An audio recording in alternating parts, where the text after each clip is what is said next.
everyone, and welcome to Crossing Kin and the Crossing Kin Garage. I'm Kristen, and we are here at the beginning of Star Wars month. All month long, we here at Crossing Kin are bringing you a month-long celebration of Star Wars and all the things that come with it. Today, as you can see, I am on my own. Dad will be joining me again next Thursday, don't you worry. This is the first bonus video of Star Wars month. So we've got this part 1 this week, and then in 2 weeks we'll have part 2. So, without any ado whatsoever, let's dive right in. So, Boba Fett. A minor character in the original trilogy of Star Wars film who somehow became everyone's favorite character. I kid you not, when I was first stepping into the Star Wars fandom, I was stunned by just how many people thought that this armored bounty hunter was the absolute best character. Honestly, I didn't get it. He wasn't much of a character to me. He only had like 5 lines and a legitimately lame death in Return of the Jedi. Now, if you all remember from our previous Star Wars month, there should be a card somewhere above my head with the playlist of all of those. You'll remember that I haven't read any of the Legends, comics, or books, so any and all of the characters' adventures outside of the movies were completely lost on me. The character's popularity also took a bit of a hit when folks were annoyed by the kid version of him in Attack of the Clones. The kid version did get fleshed out in Star Wars The Clone Wars, yet another thing Clone Wars did to help the prequels along. Personally, I had no problem with the kid version, but apparently some folks did. Despite the slight dip in popularity, Boba Fett was still beloved in the Star Wars fandom, which is why people went nuts when Temuera Morrison, who played Jango Fett and the clones in the prequel films and had dubbed Boba's lines in some of the special edition releases of the originals, appeared at the beginning of Mandalorian's second season, later confirmed to be an alive Boba Fett at the end of the season. Then, at the very end, it was announced that Morrison, joined by newcomer Ming-Na Wen, would be gracing us with a whole show entitled The Book of Boba Fett. This show was fine. I liked it personally. I thought Morrison and Wen were phenomenal together, and I did like the backstory of how the character survived his lame death and proceeded to survive to the point we saw him in The Mandalorian. Problem was, it seemed like they didn't know what to do with the character after a certain point. They had him taking over the Hutt territory of Tatooine and dealing with the other crime families, but for some reason, they didn't think that story was enough and chose to make it the least interesting part of the show. So they threw in a couple of episodes near the end of the season about Din Djarin, Grogu, Luke, and Ahsoka, where Boba Fett doesn't even appear. They also had multiple cameos from side characters that don't really mean anything to Boba. Marshall Cobb, Cad Bane, etc. Though I know that Boba and Cad have a history and there was a scrapped Clone Wars episode centered around them. And while it was awesome seeing those characters, I personally loved the duel between Cad and Boba. It felt as though Boba was losing the main character spot in his own show. It wasn't his show. It was Mandalorian season 2.5. It was Clone Wars continued. It was let's throw all of these characters against the wall and see who sticks. Again, I want to make it clear. I do like this show, but the lack of focus on the character for which it was named was frustrating, and that was only compounded by the fact that Boba didn't appear in Mandalorian season 3. I mean, it would have been fair, right? Mando gets a couple episodes of Boba's show, so Boba should get a couple episodes of his. But for some reason, that didn't happen. Seriously, Bo-Katan's fleet could have just been hanging out on Tatooine and not a whole lot would have changed. Just saying. Unfortunately, many fans felt severely underwhelmed, and the show kind of gets a bad rap because of it. Heck, it wound up as 7th out of 8 in our Star Wars show ranking. Click the card here to see where the other shows rank. Hopes for a season 2 are grim at best, especially with people wanting Morrison to start playing live action versions of clone characters who might still be alive. Captain Rex, Commander Cody, etc. But I think just having him play surviving clones would be a shame. Don't get me wrong, I want him to come along and play Captain Rex too. But Morrison was too good as Boba for him to become secondary in his own show and it to only have one season. The character has way too much potential for that to be it. But what if there was another season? What if my imagination went wild and created a whole second season for the show? Now, let me make a few things very clear. First, I won't be doing side plots.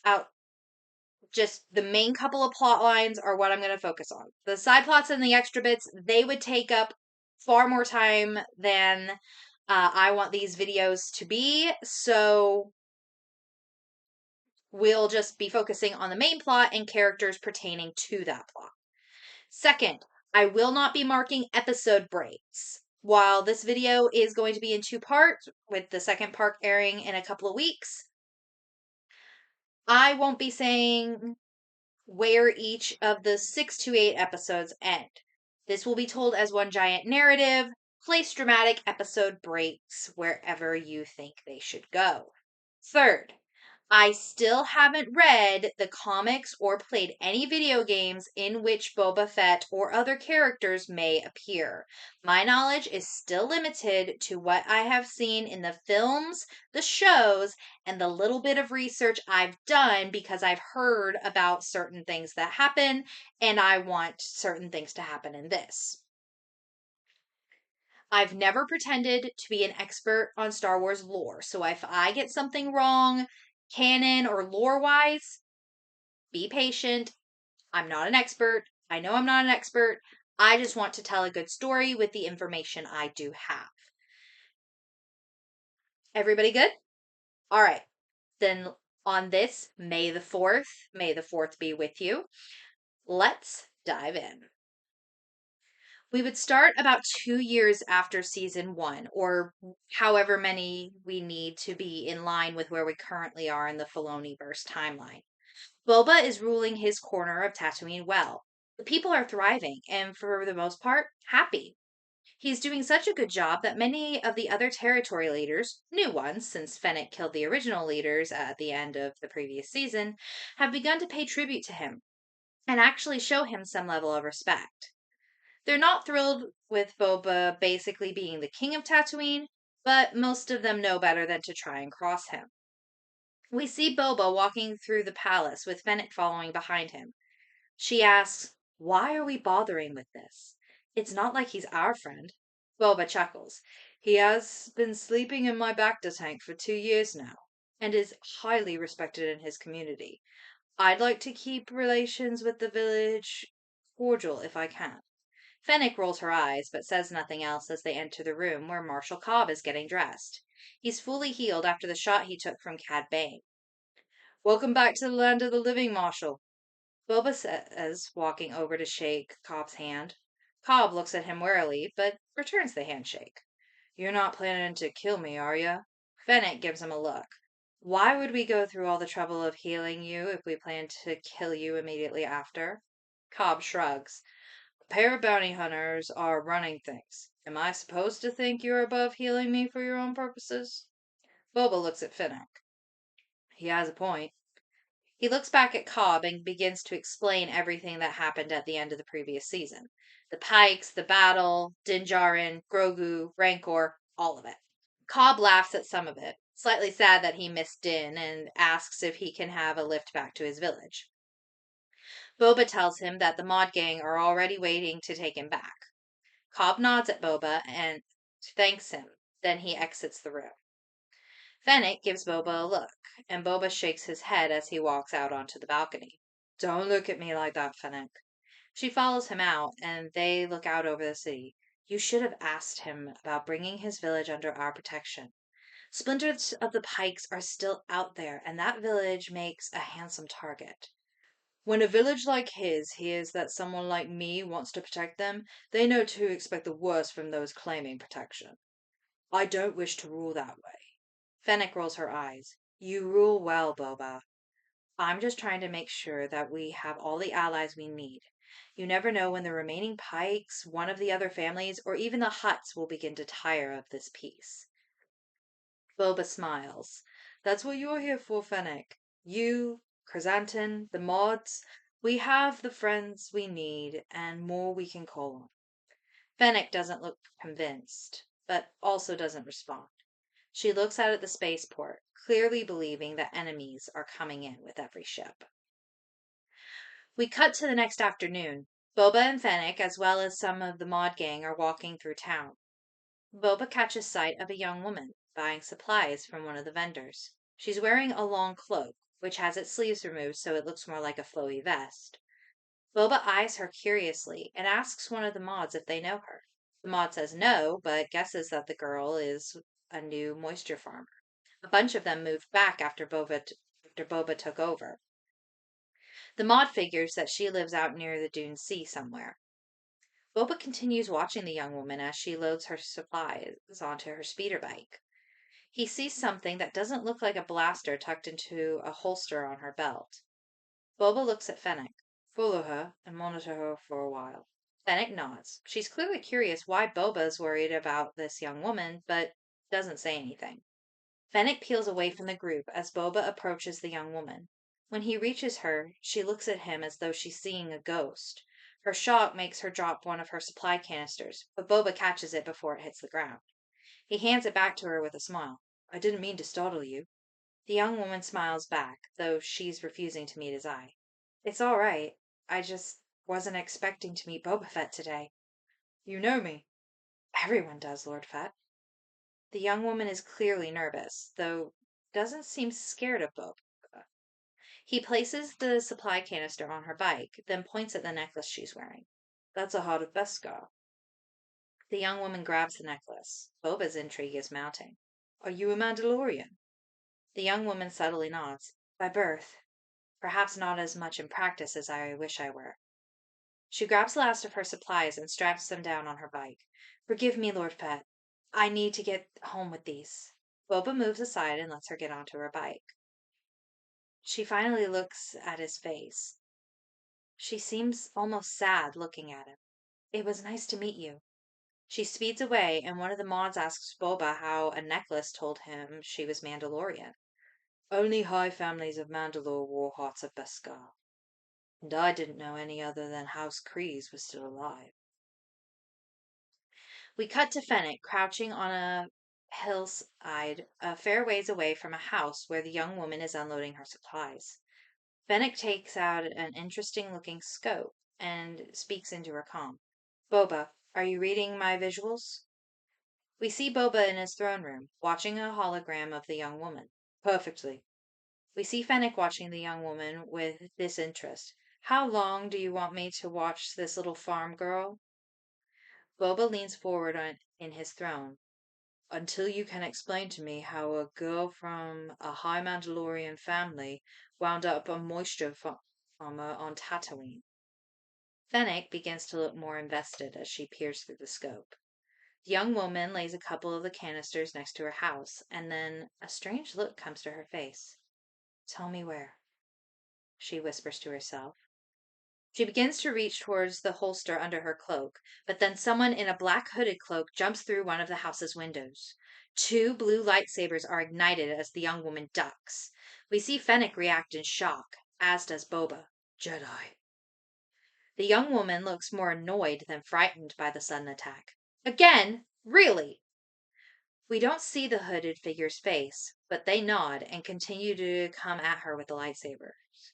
The young woman finally pulls out her own pair of lightsabers, and when she ignites them, we see that they have purple blades. We see Boba's eyes widen in horror as flashes of Mace Windu's purple lightsaber taking off his father's head appear. Boba looks haunted as he watches the fight. He's shaking and slips off his throne.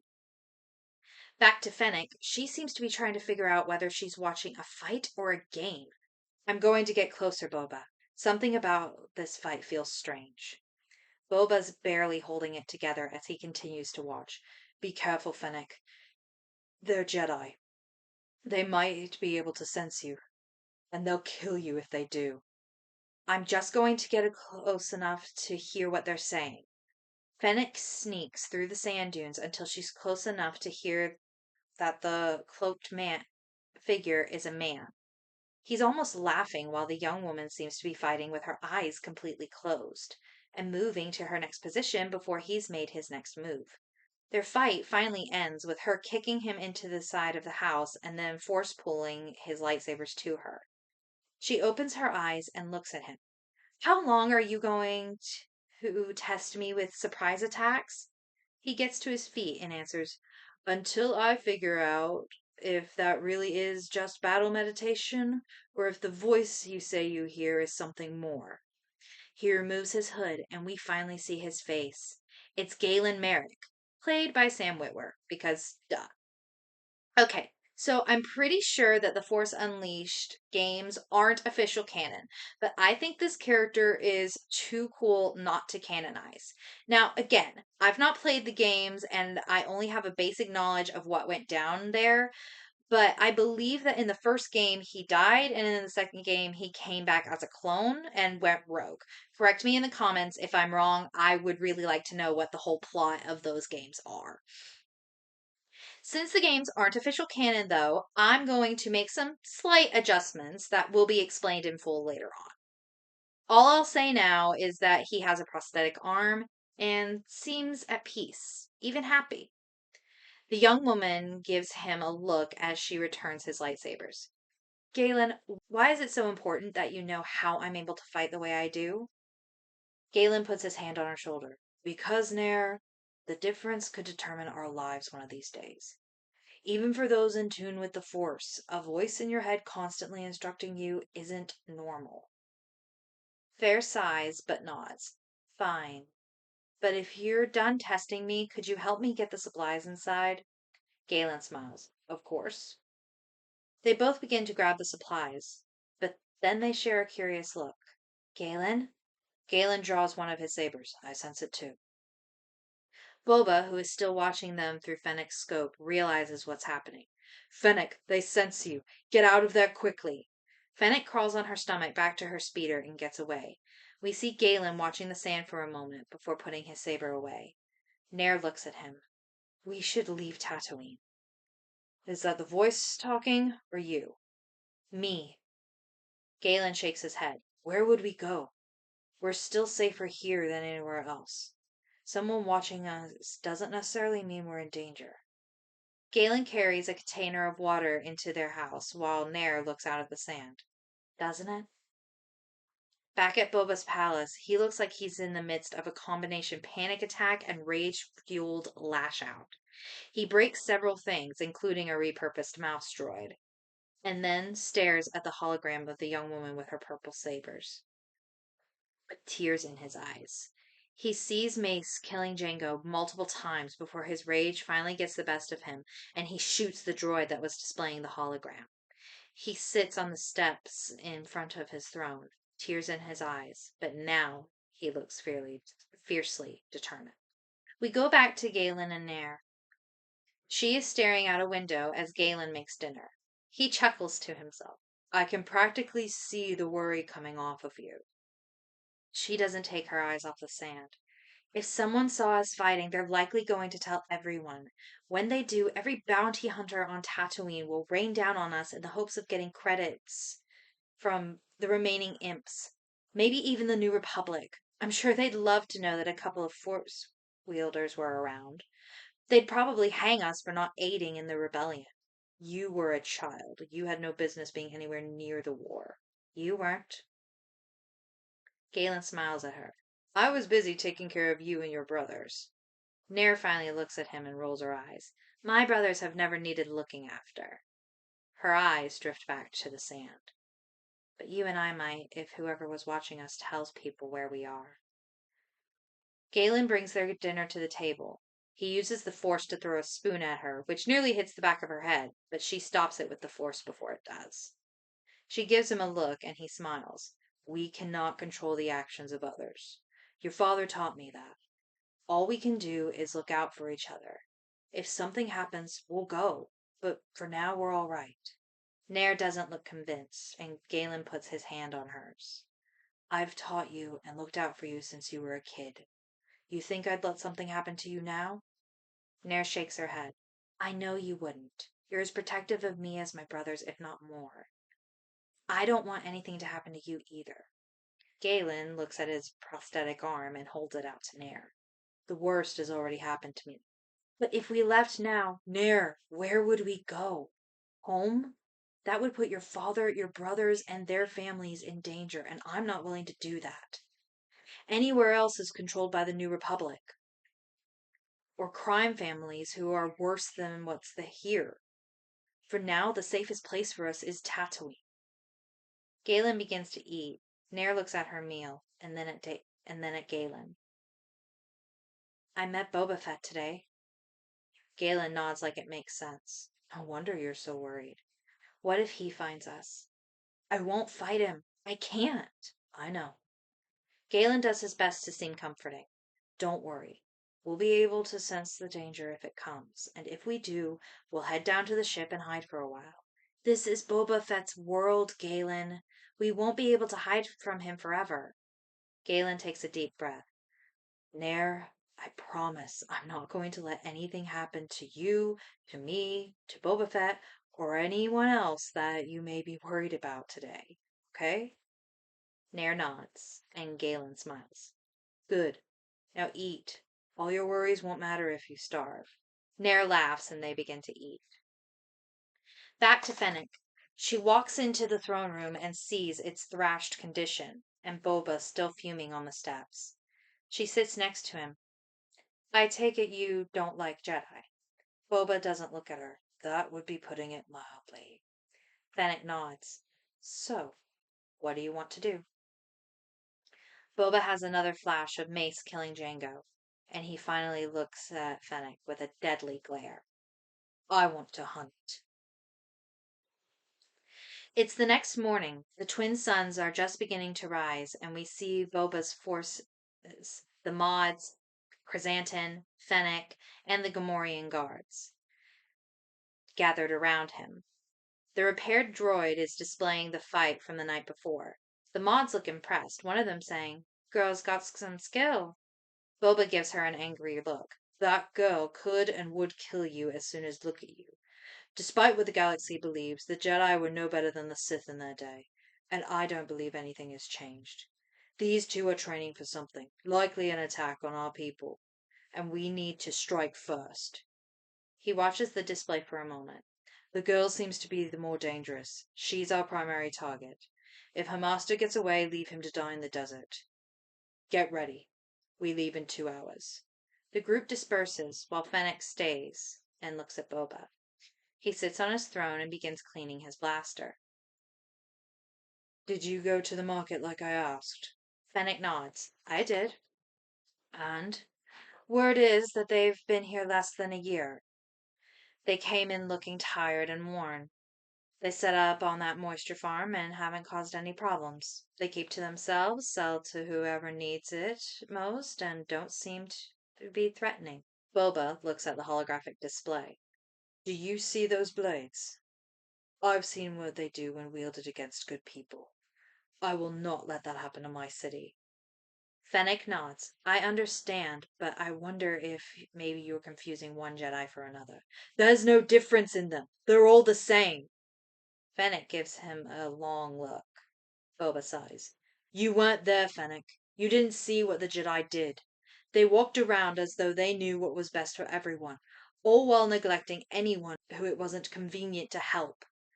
And when tragedy struck, they would say it was the will of the Force that all that horror happened. All those lives lost, and it was the will of the Force. He pauses to take a deep breath. My father's murderer once looked me in the eyes and said I would have to forgive him for killing my father. I was a 12-year-old boy alone in the universe, and the Jedi who made me that had no remorse for what he took from me. I can't let it happen again. I can't let the Jedi destroy what we've built. Fennec nods. I agree. But remember what we're fighting. Jedi won't be easy to put down. If there's a peaceful way to resolve this, we should try that way first. Boba nods and Fennec walks out. Boba stares at the hologram again, fixated on Nair's purple blades. We're at Galen and Nair's home. She's sitting in front of the house with her legs crossed and her eyes closed, looking like she's trying to meditate, but she keeps fidgeting. Galen comes out of the house and looks at her in amusement. You have to hold still, quiet your mind, and be peaceful to meditate, Nair. Nair opens her eyes and looks at him. Yes, but I feel like I'm more likely to fall asleep than properly meditate. No matter how still I hold, it doesn't work. Galen kneels next to her and puts his hand on her shoulder. And maybe it never will. Nair shakes her head.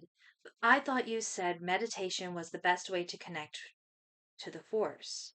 For some. I said for some it was. But for as long as I've trained you, I don't believe that's the case with you. You seem to be at your calmest in the heat of a battle. Nair scoffs, then stands. Battlefield meditation, so you've told me. Maybe you're wrong. Maybe it just means I'm not meant for all this Force stuff and should stick to the ways of the Mandalore. Galen stands too and shakes his head. I don't think that's the case either. Not with that voice you've said is always talking to you. Nair looks like she's about to say something, but then a strange look comes to both hers and Galen's face. Galen grabs his viewfinder and looks through it and sees Boba's people headed towards them. We've got company and they don't look friendly. He starts pushing Nair around to the back of the house and puts her behind a false wall. Stay here. I'll deal with them. If you hear me say run, you head for the ship and get out of here. Galen, I'll be right behind you. Don't worry. You're not getting rid of me that easy. I still have too much to teach you. He closes the false wall and goes back to the front of the house where Boba, Fennec, the Mods, Chrysanthemum, and the Gamorrean guards are beginning to surround them. Boba, who is in his full armor, gets off his speeder with Fennec backing him. Galen bows while keeping his eyes on everyone. What brings Boba Fett to my humble home today? Boba looks around. Are you alone out here, friend? At the moment. My niece forgot something at market yesterday and went to fetch it. Boba sees the speeder and eyes Galen with suspicion. The Mandalorian girl. She's your niece. Not by blood. Her family took me in when I was in desperate need of help. I suppose you could call me a foundling, but I consider her family. Now I ask again, what brings the Lord of Mos Espa here? Boba looks Galen up and down. We know what you and the girl are. Galen slowly nods, then looks at Fennec. Was it you watching us last night? Fennec gives a slight nod, and Galen turns his eyes back to Boba and continues. What does it matter to you? We've only come to your city when we need supplies. We keep to ourselves and don't want any trouble. Boba scoffs. Wherever Jedi are, trouble always follows. Galen shrugs. We aren't exactly Jedi. I don't care what you call yourselves. I will not allow you to endanger the people of this world. Galen bows again, clearly trying to keep things from escalating. Then give us one rotation and we'll be gone. You'll never hear from us again. Boba thinks. He looks at Fennec, clearly remembering their conversation from earlier. Then he looks back at Galen. You are welcome to leave, but the girl must come with us. A very protective look comes to Galen's face. That's not going to happen. You have a very simple choice, my friend. You can leave alone, but with your life, Or you can fight us, die, and we get the girl anyway. Galen closes his eyes and bows his head, then whispers, Run. We see Nair emerge from her hiding place and start running away from the house. One of the mods sees her going and tells Boba. Galen smiles, then pulls out his sabers. He starts taking out all of the blasters, being very careful not to kill anyone, and has a genuinely awesome fight scene. But he doesn't see when Boba uses his jetpack to fly after Nair. When he does see this, he starts to chase after him, but Chrysanthemum and Fennec both block his path, and he engages both of them. We're with Nair as she runs through the sand. Suddenly she hears a man's voice say, Stop. She does, and in front of her, there's a missile impact. She looks and sees Boba flying towards her. The voice says, Draw your sabers. Nair shakes her head. I don't want to hurt him. He's trying to kill you, the voice says as Boba lands. Draw your sabers. Nair does, but she doesn't ignite them as she looks at Boba. Please, Lord Fett, I have no quarrel with you. Please, don't make me fight you. Boba raises his blaster. Don't move, Jedi. Nair gives him a desperate look. I'm not a Jedi! Boba fires at her. She quickly ignites her lightsabers and blocks the blasts, but is careful to deflect it away from Boba. He uses this as an opportunity to fire up his jetpack and fly at Nair. She reacts before he reaches her and gets out of his way. When he lands, he turns back to her, and the two of them begin fighting. It's pretty evenly matched, though it's clear that Nair is intentionally trying not to hurt Boba. She seems more like she's trying to get away and is refusing to use her lightsabers against him. Boba, on the other hand, is actively trying to take Nair down, fighting as furiously as he can. Intercut with this fight, we would see Galen taking care of business back at the house.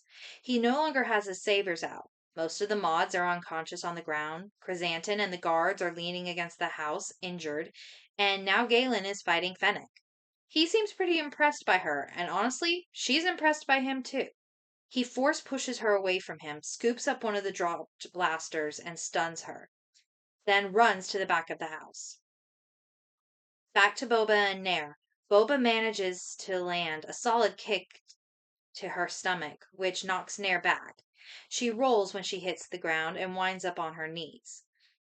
Boba takes a step towards her, and almost on instinct, Nair force pushes him. This sends him flying and tumbling across the sand. Nair gets to her feet, and we hear the voice tell her to run. But Nair looks at Boba, who isn't moving. Nair starts moving towards Boba. Voice tells her again to run, this time much louder. Nair shakes her head as she reaches Boba and takes off his helmet. I have to make sure he's okay. She stares at Boba, and suddenly his eyes snap open, and he grabs her by the throat.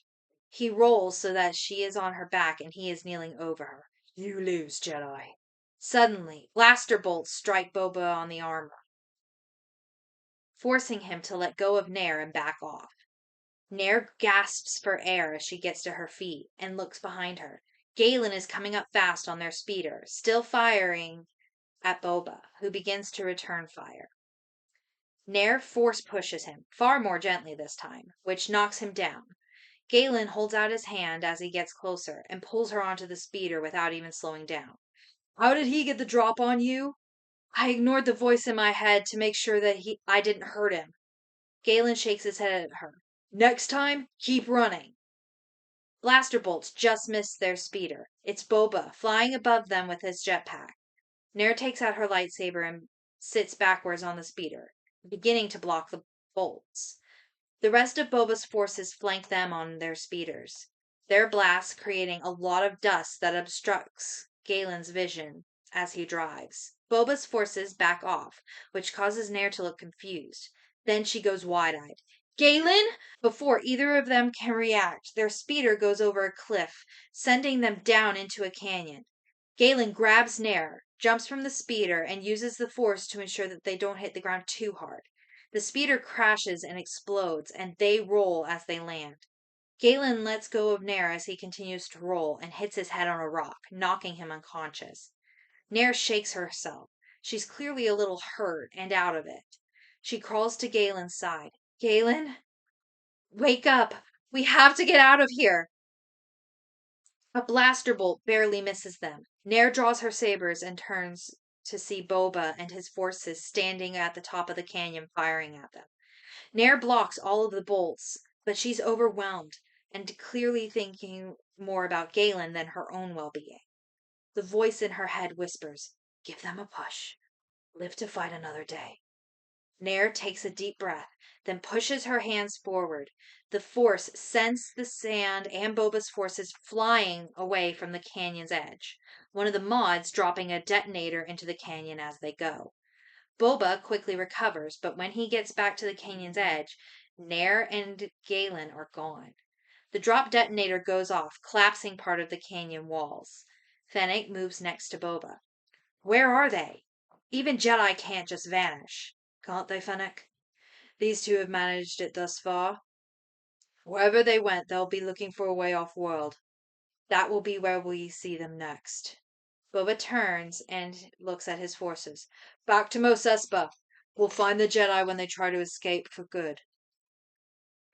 As Boba and his people walk away, we pan down to a pile of rocks, and we move through them and see Nair as she ignites her lightsaber and uses it as a light. She pulls Galen down the tunnel. She speaks into a communicator on her wrist. "X9, we're in the tunnel. Have the medbay ready. Galen's hurt." It's sometime later. We see Galen fighting a shadowy figure. They're both using red lightsabers, and we hear the unmistakable breathing of Darth Vader. "You are weak," Vader's voice bellows. "You have failed, and now you and your apprentice and everyone you've grown to care about will die for it." Galen angrily snaps and goes at Vader. "No!" Galen's eyes snap open. He's lying on a medical table with a droid, an RA unit, played by Ian DeCasticker, leaning over him. "Oh, good. You're not dead." Galen goes to push the droid away, but his prosthetic arm is gone. Galen looks at his stump and then at the droid. "X9, did I lose something?" X9 shakes his head. "Hardly. Your limb is merely damaged. Lady Nair is repairing it now." "Where is Nair?" X9 tilts his head. "I just told you. She's repairing your arm. Perhaps your arm wasn't the only thing damaged, though listening isn't really a skill of yours, is it?" Galen gives him a look. "Your bedside manner still needs work." X9 shakes his head again. "My bedside manner doesn't assist in your well-being. Now hold still so that I can finish my repair of you." Galen pushes X9 with his other arm and starts to get off the medical table. "I don't need repaired, X9. I just need to check on Nair." At that moment, Nair walks in carrying Galen's arm. When she sees he's awake, she sets the arm on a table and runs to hug him. A hug he returns. "Thank goodness you're all right. I thought I'd lost you there for a moment." Galen smiles. "Sorry, kid, but you're not losing me anytime soon." He takes note of a bruise on her head. "Are you all right?" Nair nods. "I've had worse sparring with you and my brothers." She retrieves Galen's arm and hands it to X9. "Will you attach this to Galen, please?" X9 takes Galen's arm and nods. "I'll have him back in one piece shortly." As X9 begins to reattach the arm, Galen notices that Nair looks worried. "We're not flying away from Tatooine right now, are we?" Nair shakes her head. "Do you want the good news or the bad news?" "Bad." Nair takes a deep breath. "The tunnel that we need to get the ship out is caved in. I guess Fett and his people decided to try and bury us alive." Galen sighs. "And the good news?" "I did a scan, and there are still tunnels we can use to get out of here. We have to leave the ship behind, but we should be able to use the clear tunnels to get out." X9 shakes his head. "I don't want to leave the ship. He's home. Lady Nair, we worked too hard to build him. We can't just leave him behind." Nair and Galen share a look, and Galen nods. "We don't have a choice, X9. It's not safe here anymore. We have to leave Tatooine." His eyes go back to Nair. "That won't be easy, though. By now, Boba Fett will have our faces at the port. No ship will risk angering him to give us passage." "All the more reason to stay on our ship. Just use your force to remove the rocks." X9 finishes with Galen's arm. "How's that, Mr. Galen?" Galen moves his arm around and wiggles the fingers. Better than ever. Thanks, X9. But we're still not staying on the ship. X9 looks at Nair. Lady Nair, Galen's right. We're too deep in the tunnel. It would take us weeks to unblock it. Enough for me to pilot the ship out, and our ship rations wouldn't last that long. X9 begins mumbling unhappily to himself, possibly saying something about Galen telling stories of pulling Star Destroyers out of the sky. Nair looks a little amused, while Galen's expression is far more serious. We need to get help. Someone with a ship that can come and get us. Nair shakes her head. I don't want to bring my family into this. Neither do I, but we don't have another option at this moment. We have to get out of here, and your brothers are the only ones who'd be willing to come and get us. Nair doesn't look happy about this, but nods. I'll get topside and send a message. She grabs her cloak and exits the ship. We see her traverse the tunnels until she begins crawling out of one onto the surface. She takes out a Clone Wars era long-range communication device and activates it. I know we're not supposed to use this frequency to contact each other unless it's an emergency, but I think this qualifies. Galen and I need to get off Tatooine, and our ship isn't an option anymore. Boba Fett has decided that we're his enemies, and as such, has made it impossible for us to sneak away. I hate to ask this of you, but we need you to retrieve us. Galen and I will figure out a new plan later, but right now we need to get out of here. Be safe. As she waits for a response, she watches the twin suns as they set. Cut to Boba watching the same sunset. His and Nair's fight replays in his head. The way she tried not to fight him, her pleas for him to stop, but then the sight of her lightsabers and, once again, Mace Windu killing Jango. Boba hangs his head and sighs as Fennec walks in. Not enjoying your victory? Boba looks at her. Is it a victory? Fennec shrugs. The Jedi are on the run, if not dead, and there's no easy way for them to get off world. If nothing else, you have them cornered. Boba shakes his head. Clearly, something isn't sitting right with him, and Fennec can tell. Do you think you've made the wrong choice? I think the Jedi are dangerous. But those two both claimed that they weren't Jedi. I'm beginning to wonder. The man, you said he refused to draw his weapon after he destroyed the blasters, but was plenty dangerous without them. Fennec nods. He took all of us down without killing anyone. He just wanted to get to the girl. Boba looks back at the sun's set. Yes, the girl. She didn't want to fight, but when she did, it was like she could see my moves before I made them. She did everything in her power not to fight me, and when she did fight, she delayed her escape to see if I was hurt. What kind of person does that? Fennec shrugs. Doesn't sound like any Jedi or Mandalorian that I've ever heard about. She gives Boba a curious look. Have our orders changed, Boba? Do you want me to pull our people from the port? Because I can. I've received reports about the Pikes causing a stir in some of the outlying villages. I could divert our forces to look into that. Boba shakes his head. No, but we're not going to use lethal force this time. Let the man go if you have to, but I want the girl brought in alive. Fennec bows and leaves, Boba watching the setting suns. He looks as though 1,000 thoughts are racing through his head, and there's nothing he can do to sort them out. We pick up again with Boba asleep in his bed. He's tossing and turning in his sleep. We go into his dream. He's fighting Nair. She's using her lightsabers, but only seems to be blocking him. Why do you fight me? She asks him. What wrong have I done you? Why should you try so hard to hurt me? Boba starts to back off, but suddenly he's in the Geonosian Coliseum. He sees Mace Windu fighting Jango. This would be a new angle than what we've seen before, and a cameo by Samuel L. Jackson. He decapitates Jango and then looks squarely at Boba. Now for you. Mace charges at Boba, and that's when Boba wakes up. He's sweating and gets out of bed and walks away onto his balcony. He looks up at the moons and then down at the city. The nightlife is bustling, and for the most part, everyone seems to be happy and peaceful. Boba shakes his head. War with the Jedi would destroy this, but letting them roam free could destroy everything. Determination comes to his face as he seems to have finally settled what to do. The next morning, we're on the ship with Nair, who is now wearing Mandalorian armor, and Galen, as they continue to argue with X9. We're not going to leave you here. Then, Lady Nair, you should find a way to get the ship out, because I refuse to leave him behind. Nair sighs, I don't want to leave him either.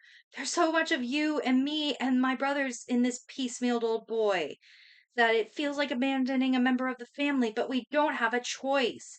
We have to go. The boys are going to be at the spaceport soon, and we have to meet them. X9 folds his arms. Then perhaps you should just leave me behind. Galen stands and begins to walk around X9. Perhaps we should. Nair gives him a look as Galen now stands behind the droid. We're not leaving X9. Galen smirks. Of course we aren't. He grabs the back of X9's neck and switches him off. X9 slumps, but Galen catches him and lifts him onto his shoulder. We should get moving. Nair grabs her helmet and a large satchel. He's not going to be happy with you when he wakes up and realizes what you did. Galen chuckles. He's never happy, and by the time we wake him, we'll be too far away for him to come back, and maybe by then his logic circuits will have kicked back in. They start to leave the ship, but before Nair exits, she looks at one of the walls and uses her wristband on her armor to scan the wall, and then exits the ship. We see Nair and Galen crawl out of the tunnel Nair used the night before, lugging the shutdown X9 along. After they're out, they begin walking through the desert. Nair puts on her helmet to shield herself from the sun, and after a brief montage, they turn X9 back on. He's livid and yells at them as they continue to walk and ignore his anchor. Galen smiles at Nair, which causes her to tilt her head. What is it? It's been a while since you wore that armor. Nair looks down at her armor and then at Galen. We should have forged you some before we left. Galen shakes his head. I'm not a Mandalorian, Nair. I'm not worthy of that armor. Galen, Papa thinks of you as one of his own. If you'd asked, he would have happily helped you forge some armor of your own. Galen says nothing, and Nair puts her hand on his shoulder. We're your family, Galen. That may scare you because of everything you've been through, but there's nothing you can do about it now. You're stuck with us. Galen smiles and puts his arm around her. No better place to be stuck. Oh, yes. The two of you are thick as thieves, comes X9's voice from behind them. Meanwhile, I've been forced out of my home into this wasteland. Galen and Nair chuckle, and Nair looks back at X9. Come on, X9. The sooner we get to town, the sooner you'll be back aboard a ship. But it won't be our ship, will it? Nair shakes her head, and the trio continue on. Cut to Mos Espa Spaceport. We see Boba's people out in force, searching every vehicle and forcing people in cloaks to remove their hoods. One of the mods finds Boba and Fennec in the crowd and shakes her head at them. Fennec looks around and then at Boba. Are we certain they'll escape through here? Boba nods as he continues to scan the crowd. This is the closest spaceport. They'd have a much longer trip across the Dune Sea to Mos Eisley. Fennec's expression turns curious. And what will we do if they turn up? We're taking the girl alive. If the man puts up a fight, do what you have to. They continue looking around the spaceport, and that's when Boba spots the trio, and they seem to know where they're going. Boba begins to follow them as he speaks into his communicator. The girl in the Mandalorian armor and the man in the cloak. They're being followed by a droid. They seem to be headed towards the end of the port. Don't let them board a ship. Boba continues following them until he sees them approaching a ship. It's a modified transport ship, which he hears X9 call Freedom's Siege, where a couple of men in Mandalorian armor are waiting for them. X9 hurries towards them, getting ahead of Nair and Galen and boarding the ship. Boba begins to draw his blaster, and when he does, Nair's lightsabers come out. She blocks the blaster bolts, that were about to hit Galen, and before Galen can assist her, she force pushes him onto the ship and then shouts at the men in the armor, "Get out of here!" One of the men starts to come to her aid, but Nair force pushes him and shouts again, "Trust me, I know what I'm doing! Get out of here!" Both men get on their ship and take off. As soon as the ship is away from the spaceport, Nair drops her sabers, holds up her hands, and drops to her knees, surrendering. Boba walks up to her and removes her helmet. "Don't move, Jedi." Nair gives him a look. "I'm no Jedi." Nair is knocked unconscious by Chrysanthemum. He picks her up and follows Boba back to his palace. On board the ship, where we now see there are 10 men in Mandalorian armor, all with their helmets on, Galen is in the cockpit. "Turn around! We're not leaving her!" "Of course not," says one of the men, "but we're not fighting Boba Fett without a plan. We'll invade the palace if we have to, brother, but we're getting our sister back." I'm gonna leave part 1 right here. What do you guys think? What's going to happen next? Will Boba learn where Nair and Galen come from? Will everything work out for our heroes? Come back in 2 weeks to witness the conclusion of What If I Wrote Boba Fett Season 2, Part 2. But until then, please be sure to leave me a comment down in the comment section. Let me know anything I messed up lore-wise. I would love to actually know what the lore of some of these characters I've introduced are, Boba and Galen especially. Um, please be sure to give us a like and subscribe and ring that notification bell so you know every time we upload. And until we meet again, may the Force be with you. And happy May the 4th. Bye!